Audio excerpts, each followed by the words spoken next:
नमस्कार दोस्तों, आइए हम इस वीडियो में क्लास 9th के सामाजिक विज्ञान के सब्जेक्टिव क्वेश्चन की तैयारी करा देते हैं। क्योंकि 9th का एनुअल एग्जाम कल यानी कि 20 मार्च के दिन द्वितीय पाली में होने वाला है और इस वीडियो में हम आपको सब्जेक्टिव क्वेश्चन की तैयारी करा देते हैं। बहुत अच्छे तरीके से आप लोग पेपर देकर आइएगा ताकि 10th क्लास में जाने में कोई दिक्कत ना हो।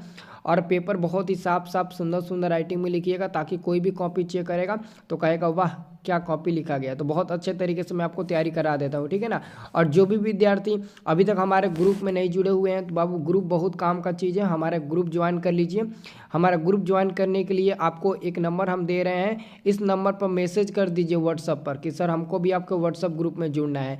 जैसे आप इस नंबर पर मैसेज करिएगा ना तो मैं आपको एक ग्रुप का लिंक भेजूंगा, उस लिंक पर क्लिक करके आप हमारा ग्रुप ज्वाइन कर लीजिएगा। तो जल्दी से ये नंबर नोट कर लीजिए और आप मैसेज जरूर कर दीजिएगा। आइए हम आपको सब्जेक्टिव क्वेश्चन बताते हैं बहुत अच्छे तरीके से। एक एक सब्जेक्टिव क्वेश्चन आप लोग याद कर लेना। देखो रटने से कोई नहीं कुछ नहीं होगा, आप समझो अच्छे से, ठीक है ना। जैसे अच्छे से समझोगे तो एग्जाम में पूरा लिख दोगे। देखिए पहला नंबर क्वेश्चन है, सुंदरी वृक्ष कहाँ पाया जाता है। सुंदरी वृक्ष कहाँ पाया जाता है तो हम इसका उत्तर लिखेंगे, सुंदरी वृक्ष सुंदरवन में पाया जाता है जो गंगा ब्रह्मपुत्र नदियों के डेल्टा क्षेत्र में अवस्थित है। तो ये आंसर आप लोग लिख दीजिएगा। उसके बाद अगला आपका क्वेश्चन है कि ढाका नगर की स्थिति एवं महत्व पर प्रकाश डालें। तो उत्तर हम लोग लिखेंगे, ढाका बांग्लादेश की राजधानी है, यह पदा नदी के तट पर अवस्थित है। तो इसका आंसर लिख देंगे। उसके बाद से अगला क्वेश्चन बाबू देखिएगा। तो यहाँ पर आपका अगला क्वेश्चन है, एक नंबर नंबरिंग में इधर उधर हो गया है बाबू, माफ करना, नंबरिंग में गलती हो गया। यहाँ से एक नंबर क्वेश्चन देखिए, लोकतंत्र के 2 गुणों को लिखें। तो हम उत्तर यहाँ पर लिखे हैं लोकतंत्र के गुण। पहला, लोकतांत्रिक सरकार बेहतर सरकार है क्योंकि यह अधिक जवाबदेह सरकार है। और दूसरा नंबर है, लोकतंत्र निर्णय लेने की गुणवत्ता में सुधार करता है। तो ये हम लिख देंगे। उसके बाद से हम दूसरा नंबर में आपको बता दें, दूसरा नंबर क्वेश्चन है, अमेरिका या नई दुनिया की खोज क्यों हुई। तो हम उत्तर लिखेंगे, अमेरिका या नई दुनिया, क्योंकि अमेरिका को ही हम लोग नई दुनिया के नाम से जानते हैं। तो अमेरिका या नई दुनिया की खोज स्पेन की महत्वपूर्ण उपलब्धियां थी, इससे यूरोप और अमेरिका के बीच समुद्री यात्रा को बढ़ावा मिला। ये हम लोग उत्तर लिखेंगे, ठीक है बाबू। और हमारे आप लोग चैनल को सब्सक्राइब जरूर कर लीजिएगा। जिन जिन बच्चों को 2026 की तैयारी बेहतरीन ढंग से करना है तो आप हमारे चैनल को सब्सक्राइब जरूर कर लीजिएगा। तीसरा नंबर आप क्वेश्चन देखिए,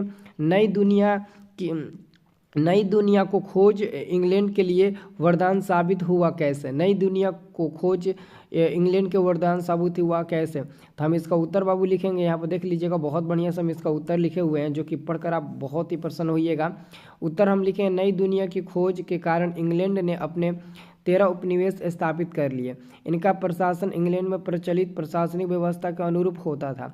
इसने अमेरिका का भरपूर दोहन किया जिससे उनकी आर्थिक स्थिति समृद्ध होती गई, ठीक है। ये हम लोग उत्तर लिखेंगे। उसके बाद अगला हमारे पास क्वेश्चन है बाबू, अगला हमारे पास क्वेश्चन है, प्रस्तावना से आप क्या समझते हैं। प्रस्तावना क्या है और आप उससे क्या समझते हैं। तो हम लोग उत्तर लिखेंगे, प्रस्तावना संविधान की प्रस्ताविक भूमिका होती है जो उसके उद्देश्यों और मूलभूत सिद्धांतों को संक्षेप में प्रस्तुत करती है। यह दर्शाती है कि संविधान किन आदर्शों और उद्देश्यों पर आधारित है। उसके बाद हम आपको अगला क्वेश्चन बताएंगे, धर्मनिरपेक्ष राज्य से क्या तात्पर्य है। 5 नंबर क्वेश्चन है, धर्मनिरपेक्ष राज्य से क्या तात्पर्य है। तो उत्तर हम लोग लिखेंगे, धर्मनिरपेक्ष राज्य वह होता है जहां सरकार किसी विशेष धर्म को न तो बढ़ावा देती है और न ही विरोध कोई भेदभाव करती है, सभी धर्मों के प्रति समान व्यवहार किया जाता है, उसी को हम लोग धर्मनिरपेक्ष कहते हैं राज्य। अगला हम आपको क्वेश्चन बता देते हैं 6 नंबर। देखिए बाबू 6 नंबर आपका क्वेश्चन है, 6 नंबर क्वेश्चन है, स्वतंत्रता के अधिकारों का उल्लेख करें।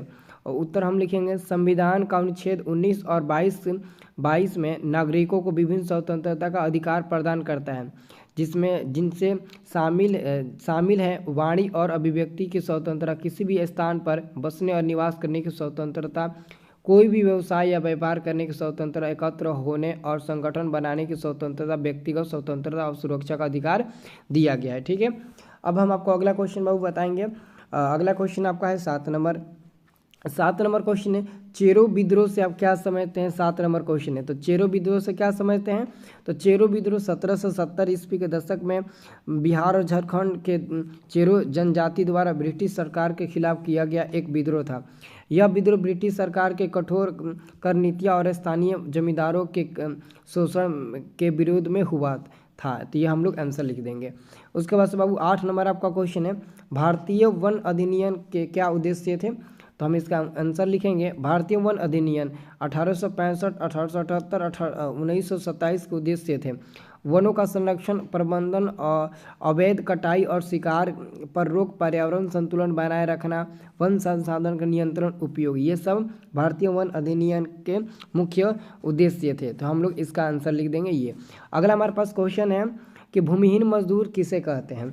9 नंबर क्वेश्चन है आपका, भूमिहीन मजदूर किसे कहते हैं? तो हम उत्तर लिखेंगे, जो किसान अपनी कोई निजी भूमि नहीं रखते हैं, दूसरों की खेती में मजदूरी कर जीविका चलाते हैं, उन्हें भूमिहीन मजदूर कहा जाता है। ठीक है बाबू।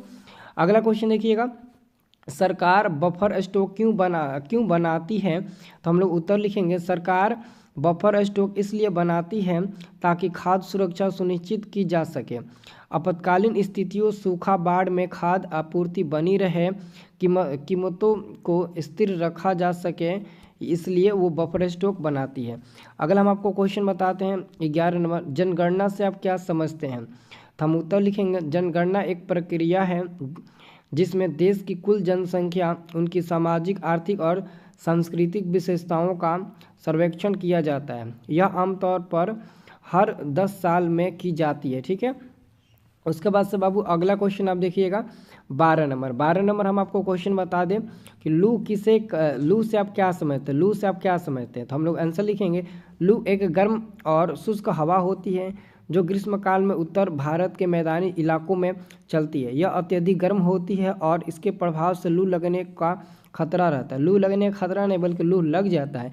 मेरे को भी एक बार लगी है, आपको लगी है? कमेंट करके बताइए। तो 13 नंबर क्वेश्चन है बाबू, नेपाल की 3 नदियाँ के नाम लिखें। नेपाल की प्रमुख 3 नदियाँ, नेपाल में तो बहुत नदी है, जैसे कि गंडक नदी, कोसी नदी, सप्तकोसी नदी, कर्णाली नदी, बहुत सारे नदियाँ हो जाएगा। तो यहाँ पर आप लोग 3 नदी का नाम लिख देना। अगला हमारे पास क्वेश्चन है, जेट स्ट्रीम क्या है? तो हम उत्तर लिखेंगे, जेट स्ट्रीम वायुमंडल की ऊंचाई पर बहने वाली तेज गति की पवन धाराएं होती है जो पश्चिम से पूर्व दिशा में चलती है ना, पश्चिम से पूर्व दिशा में चलती है। यह मौसम परिवर्तन और मानसून को प्रभावित करती है। ठीक है।